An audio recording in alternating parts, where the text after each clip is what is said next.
Okay, this is starting to turn into a boat project here.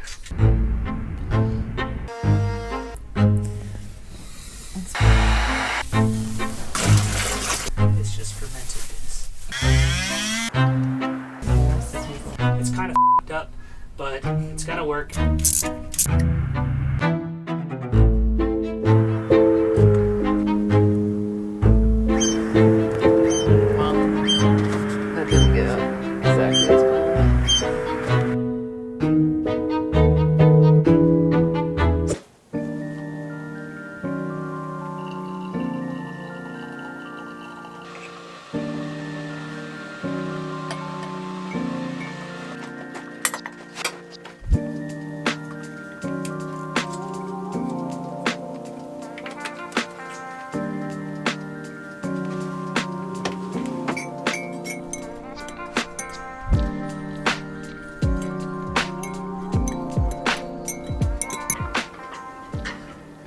Good morning and welcome to a brand new episode of Sailing Fujin. My name is Trevor and we are aboard my 1981 Catalina 30, the Fujin Fighter. I'm a little bit sleepy and tired this morning. We had a little bit of a rough night. There was some strong winds coming out of the north and the boat was kind of rocking around pretty good in the slip here. Luckily we have some new bungee cords we installed on these mooring lines. They're called Davis Dock Shockles and they've done pretty good so far. We've been testing them out for the last few weeks. Instead of the boat jolting around when the mooring lines come tight, it kind of just like softens it a little bit when these bungee cords come tight. Highly recommend them. They're about $50 a piece. We have 4 of them, 1 on each mooring line, and they do a pretty good job.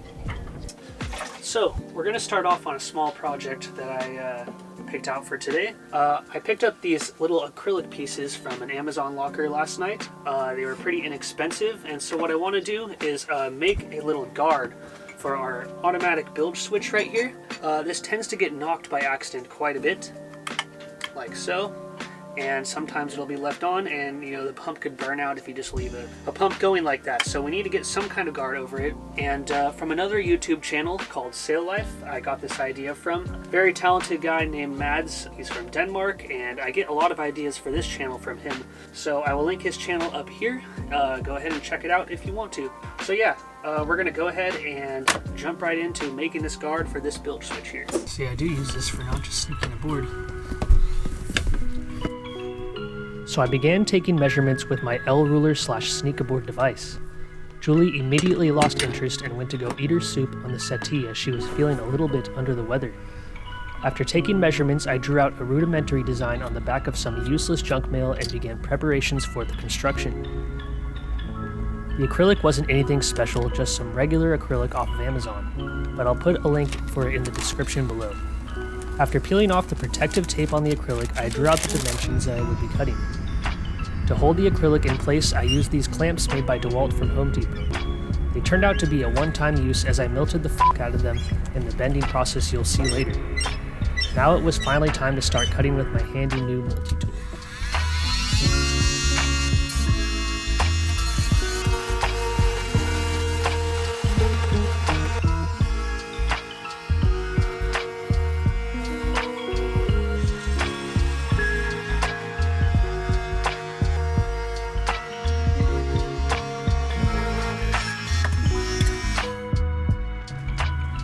Once the cutout was complete, it was time to begin the shaping process. I used a heat gun to melt the acrylic enough to where it became flexible while I slowly pulled down on one end with a pair of pliers. It is a delicate balance of heat. If you get the acrylic too hot, it will start turning into liquid plastic magma. If you don't get it hot enough, the bend in the acrylic will be too large of a diameter. I had to get pretty creative with using different parts of the boat as bending points, such as the top of the rudder shaft here. Man, it would be nice to have a workbench and vise for this sort of thing. Anyway, it was right about here where I realized I had cut the wrong dimensions and I would have to start all over again.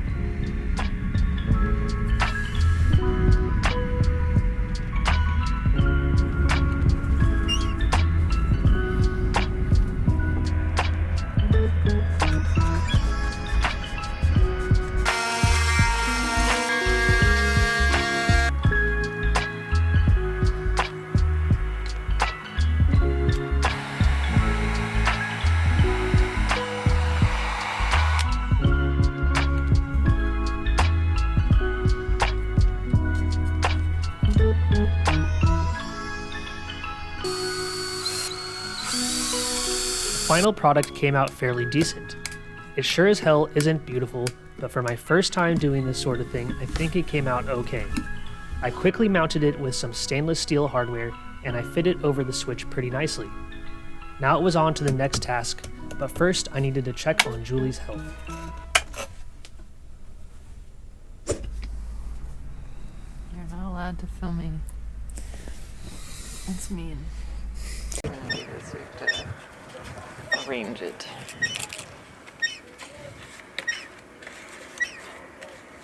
Do you have a towel you don't like? We're not actually going to catch him.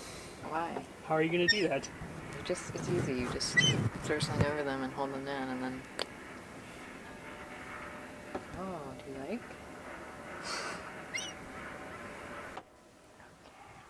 Okay, so we are not just feeding the seagulls here. Julie, being a bird lady, saw that there was a fishing line underneath this gull's wing and wanted to help it. But first we had to catch it with a can of sardines and a towel. Primitive, you might say, but this method has stood the test of time. He's going for it.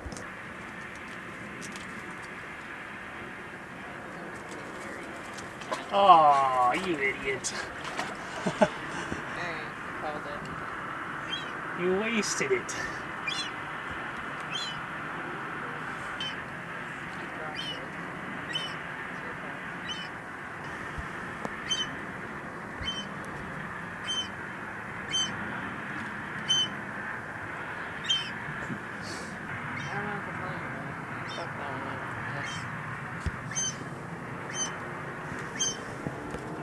Well, that didn't go exactly as planned.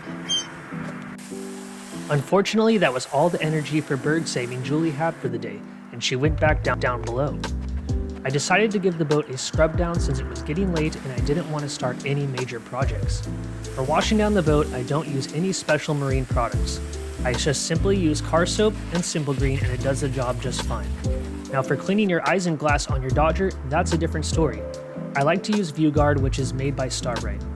It is specifically made for marine canvas glass such as Eisen and Strataglass. You cannot, and I really mean cannot, use household products such as Windex on this type of glass. It will destroy it. We all know this stuff isn't cheap and it is well worth the extra $10 for a specialty product to protect your very expensive windshield. I know I use a lot of Starbrite products in my videos. I promise you I am not sponsored, I just find their products of good quality and easy to come by. Anyway, after finishing the washdown, we called it a day and relaxed for the rest of the evening. Hey guys, it's been a few days and I have some really good news.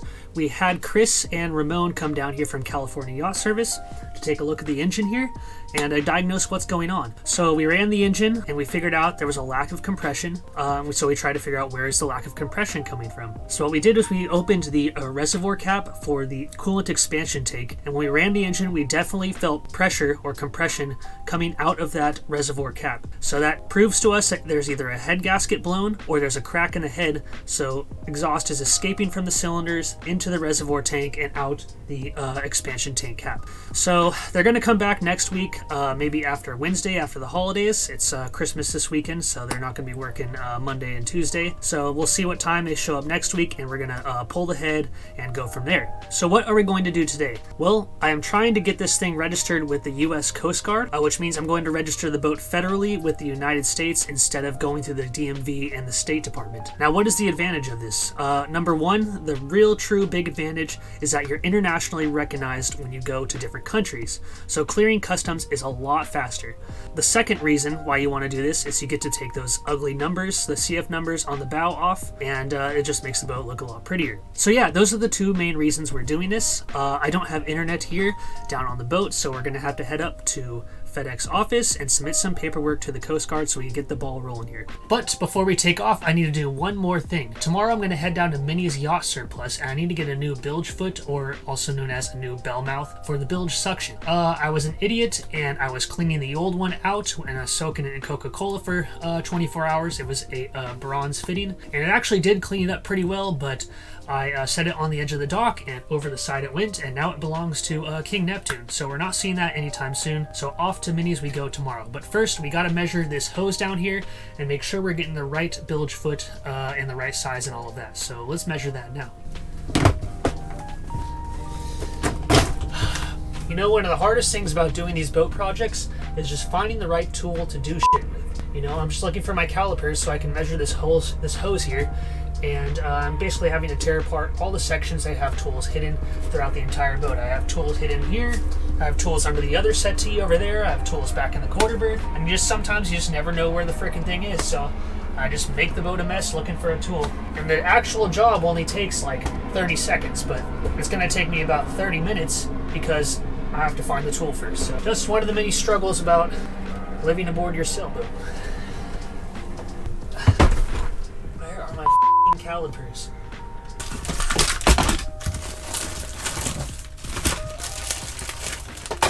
Here we go. Yes, the bilge is disgustingly filthy. I promise you it is usually not like this, and I will explain later. Alright, so we got our measurement of the hose with our trusty calipers here. So now we're good to go. We're going to head up to the FedEx office and send some paperwork up to the Coast Guard. Tomorrow we'll head off to Minnie's and get that new bilge foot. So here we go.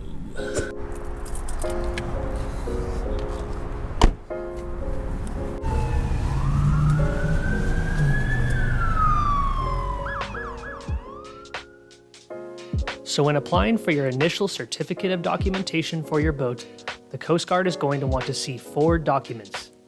Proof of ownership, which in my case I used my title, Form CG1258, which is the application document in which you will put information such as your address, social security number, and the name and hailing port of your boat. Form CG5397, which gives the Coast Guard details about your boat such as length, draft, construction, and a few other details. And finally, Form CG7042, which you will fill out with your credit card information, as they will be billing you $133 for the boat's initial certificate. All these forms are super easy to find with just a quick Google search. Once you fill them out, you could send them off to this email address and then simply wait for your certificate to arrive in the mail. Okay, everybody, it is the next day, and we are here at Minnie's Yacht Surplus. Julie has taken the liberty to drive us here. And yeah, so we're going to go in and look for our bilge foot. Minnie's is a pretty cool store. It's a used boat store, so instead of going to West Marine and spending a fortune on boat parts, you're coming here and getting secondhand parts, and for a very good price. So yeah, we're going to go in there and look for our bellmouth for our bilge system. Alright, what's this one? It might have been it. This one has the big holes. This one's a little bit. I just took a picture of the bilge foot last time, and we're kind of just rudimentarily using the calipers here to measure it with.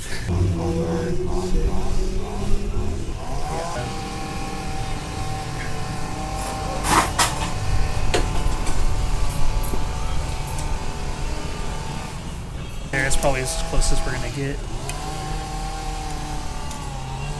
Alright, everybody, well, we got our bilge foot from Minnie's here, and we're going to head back up to the boat and see if the thing actually fits. So we'll keep our fingers crossed for that. Okay, everybody, we are back aboard our vessel here, and we are going to install our bilge bellmouth in a second.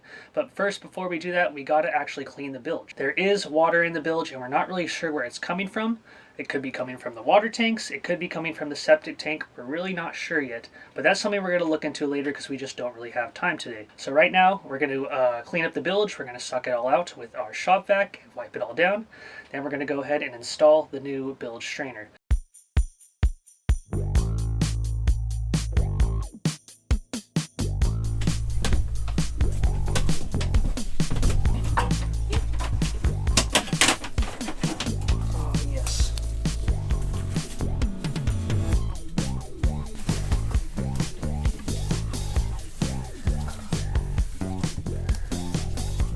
Like too much oil in there.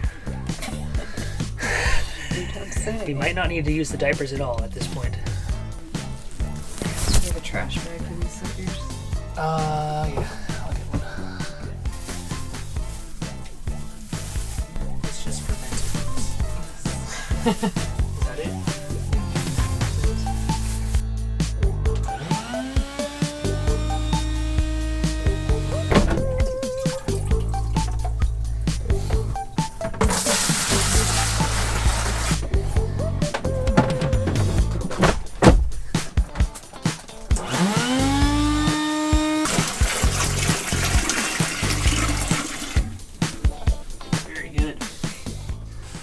Okay, so at further analysis of what's in our bilge, there's not any oil in here, so we didn't really have to use too many diapers to soak up what was on the top, but it's really looking like it is fluids from a septic tank. It does smell like a septic tank, and it is the color of what you think would be in a septic tank. So we're not just going to dump this bucket overboard. We're going to get a pump out soon. We've been getting pump outs recently since our boat can't leave the dock because our engine's under repair. So every couple weeks we have a guy who comes and pumps our tanks. So when he does come this next time, I'm going to leave this bucket out for him. He's going to transfer it to his boat, so we're not dumping it into the harbor. But yeah, unfortunately, it's looking we got a leak somewhere. If it's in a hose or if it's actually in the tank itself, we're going to have to investigate this another time.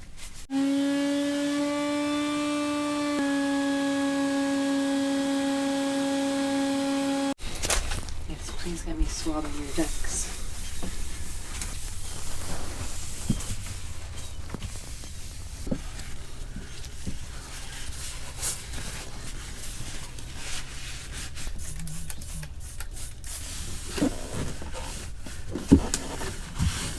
Alright, bilge is clean, and we're coming in with the bellmouth. Here she comes.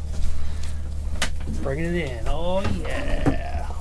Very nice. What a beaut. I'm gonna have to clamp the sucker. Yeah, hopefully it flexes really good because it's definitely loose.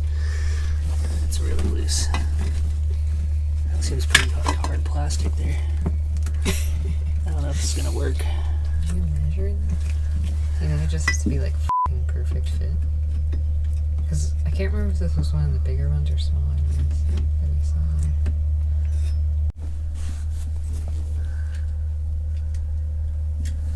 there. Okay, this is starting to turn into a boat project here.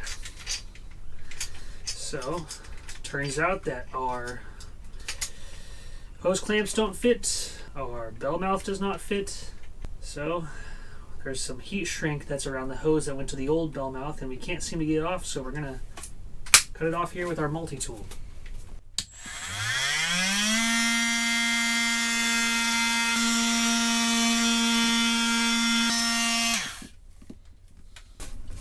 Okay. Yummy. Very good.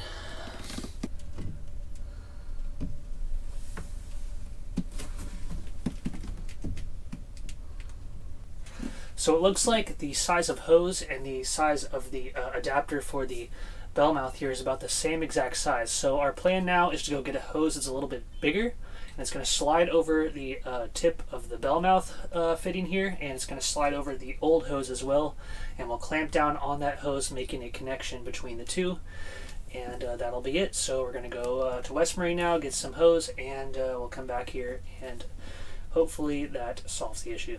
Okay, just like that, we have come back from West Marine, and we've picked up a couple parts. Now, this is not going to be a pretty job. This is more of what we call a cruiser's fix here. It's kind of f***ed up, but it's going to work, and this is for the backup bilge pump. This is our manual hand pump bilge pump. It's not the electric bilge pump. So it's really just for an emergency situation, and even without a bilge foot, we'd still be able to suck from the bilge manually with just the hose being in the bilge.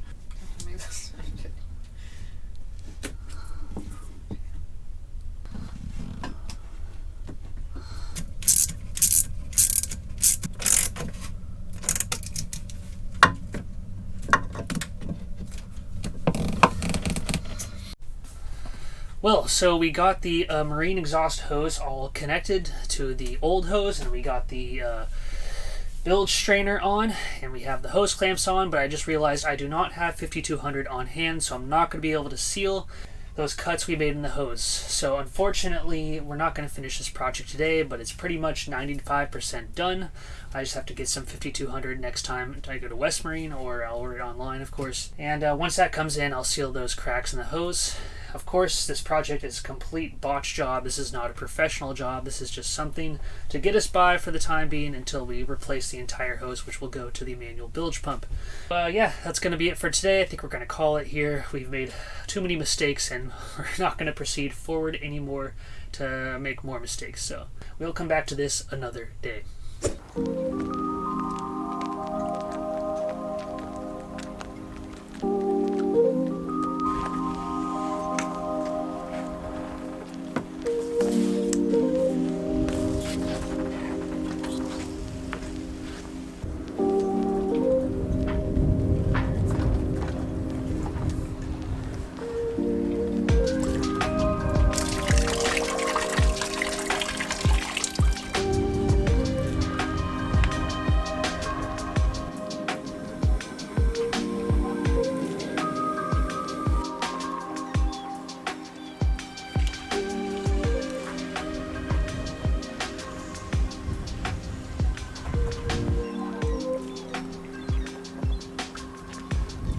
Okay guys, while we're here filling up our water tank, I just wanted to give you a quick update on our engine. Chris and Ramon did come down today, and they did pull off the head off of the engine, and it is currently sitting at their shop right now. Yes, super exciting. Things are starting to move really fast now, and I am stoked that soon, hopefully, we'll be able to get out of the slip here. So what are they planning on doing? Well, it's Friday today, so we won't hear anything till Monday, but on Monday they're going to be bringing the head down to a machine shop, and what they're going to do there is do a magnetic particle test. Now what this does is it helps discover cracks, and we're trying to figure out right now if the head is cracked, and that's what they're going to have to do.